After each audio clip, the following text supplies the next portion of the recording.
Kung gusto niyo makatipid sa kuryente sa inyong loob ng tahanan, ito yung power station na may recommend ko sa inyo, power station generator. Ito yung kanyang brand na EcoFlow. At ito namang unit na to yung Delta 3 Plus. Yan, bali ngayon ito yung ginagamit mo yung araw sa pagwa-washing. Lahat ng appliances pwedeng gamitin dito. Yan, ngayong araw nagwa-washing ako. Pakita ko sa inyo.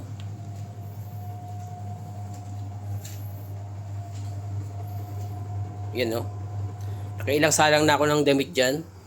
4 na salang na ako. Tuloy-tuloy pa rin. Bali ito yung outlet. Katabi ko yung outlet namin ng kuryente. Hindi ko ginagamit kasi dito ako kumukuha ng kuryente sa aming power station Delta 3 Plus. Mas nakakatipid ako dito kasi pag gagamitin ko, yun, charge ko lang sa araw to sa solar panel. Na mabilis ma-charge siya. Bali 4 hours lang for charge na itong power station ko. Delta 3 Plus. Gawa ng EcoFlow, guys. Ito yung marirecommend ko sa inyo na kung gusto niyo makatipid sa loob ng inyong tahanan ng kuryente. Yun. Delta 3 Plus EcoFlow. Sulit talaga, guys.